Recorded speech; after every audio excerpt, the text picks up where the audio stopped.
दोस्तों नमस्कार, बिहिनिया संजय से मैं कौशल तिवारी।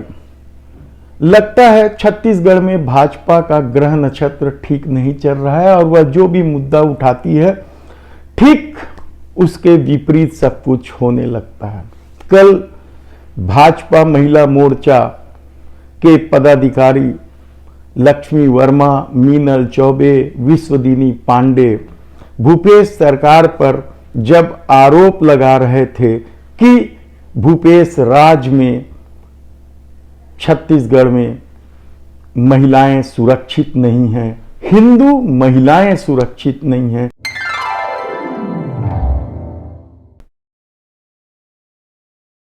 इस तरह के जब वे आरोप लगाते हुए पत्रकार वार्ता ले रही थी, ठीक उसी समय यह सनसनीखेज खुलासा हुआ कि भारतीय जनता पार्टी ने भानु प्रतापपुर में हो रहे उपचुनाव में जिस ब्रह्मानंद नेताम को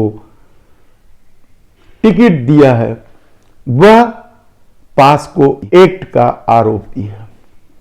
उधर भाजपा की महिला नेत्रियां भूपेश बघेल को घेरने में आतुर धर्म के चश्मे लगाकर अपराध को देख रही थी, हिंदू महिलाओं की असुरक्षा पर भूपेश सरकार पर सवाल उठा रही थी, तो दूसरी तरफ कांग्रेस के अध्यक्ष मोहन मरकाम और उनकी मंत्री अनिला भेड़िया एक सनसनीखेज खुलासा कर रही थी कि किस तरीके से भाजपा ने पास्को एक्ट के आरोपी को टिकट दिया है और निर्वाचन प्रपत्र में यह बात ब्रह्मानंद नेताम ने छुपा दी है।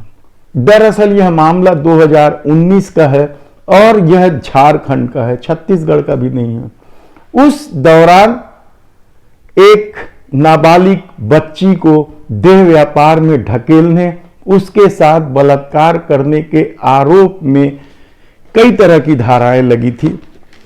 उन धाराओं के तहत 5 लोगों को गिरफ्तार किया गया था। उस दौरान उस नाबालिग लड़की से एक डायरी भी मिली थी जो पुलिस ने अपने कब्जे में ली और जब उस डायरी के आधार पर नाम देखना शुरू किया, जांच शुरू हुई, तो उसमें ब्रह्मानंद नेताम का भी नाम सामने आया और रायपुर के एक थाने में पदस्थ आरक्षक का भी नाम सामने आया। जैसे ही मोहन मरकाम ने इस घटना का खुलासा किया, वैसे ही पुलिस कप्तान ने तत्काल उस आरक्षक को निलंबित कर दिया।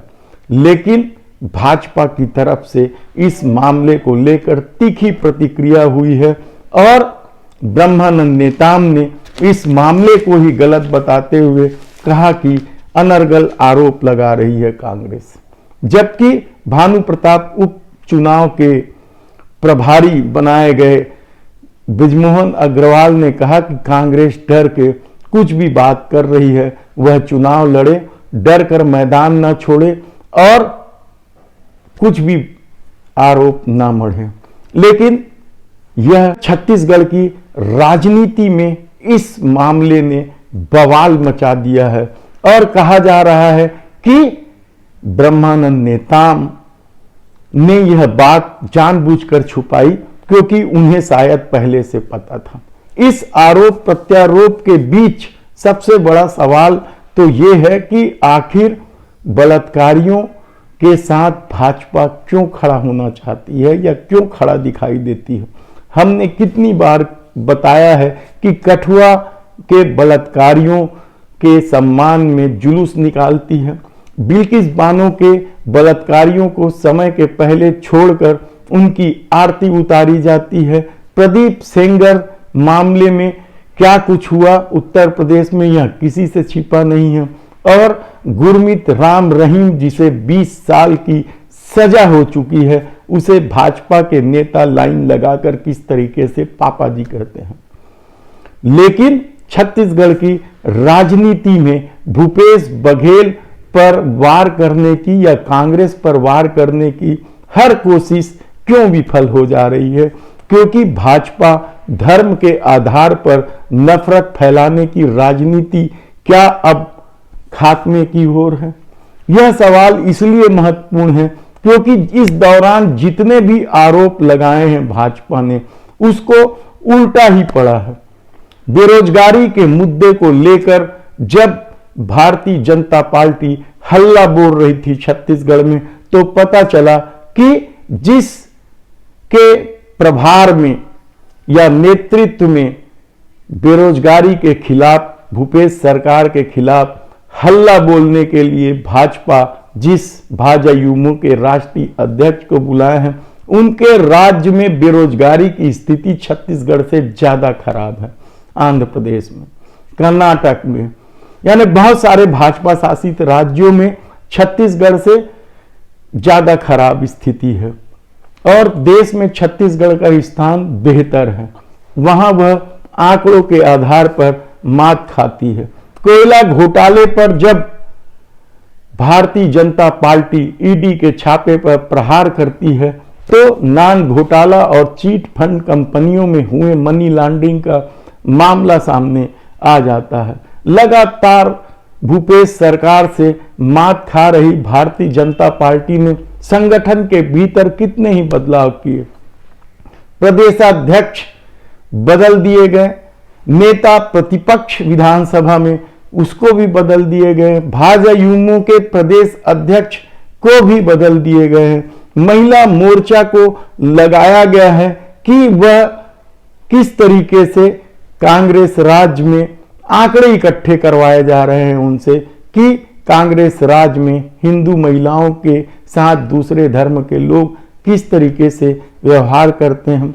चर्च का मुद्दा उठाए, धर्मांतरण का मुद्दा उठाए, उसमें भी आंकड़े साबित हुए कि डॉक्टर रमन सिंह के कार्यकाल में सर्वाधिक चर्च बने हैं। ऐसे कितने ही मुद्दे लगातार भाजपा उठाते रही है और उन मुद्दों में स्वयं ही मात खाते रही है। ऐसे में भानु प्रताप उपचुनाव जब सर चढ़कर बोलने लगा है, लगता था कि भाजपा और कांग्रेस के बीच यह सेमीफाइनल का मुकाबला होगा और भारतीय जनता पार्टी इस बार इसे जीतने में कोई कसर बाकी नहीं रखेगी। उन्होंने बृजमोहन अग्रवाल जैसे दमदार नेता को प्रभारी भी बनाया था, लेकिन परिस्थितियां क्या विपरीत होते जा रही है।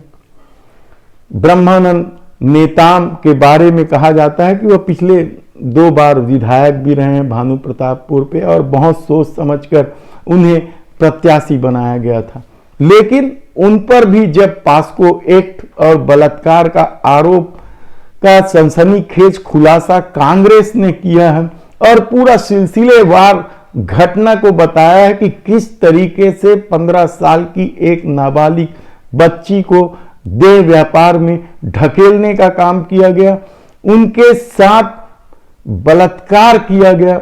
यह सारा मामला क्या सिर्फ राजनीतिक है? देखना होगा।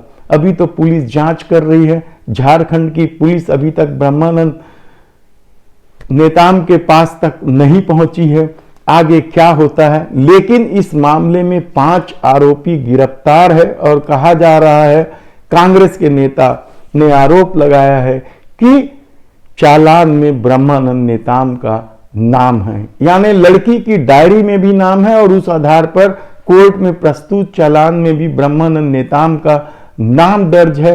ऐसी परिस्थिति में क्या भाजपा इस चुनाव में कांग्रेस को वॉक ओवर दे दी है? ऐसे कितने ही सवाल हैं। अब क्या होगा? चुनाव आयोग से भी शिकायत की गई है, फॉर्म स्क्रूटनी का समय समाप्त हो गया है, इसलिए चुनाव तो होगा, लेकिन इसके बाद आगे क्या होगा यह देखने की बात होगी।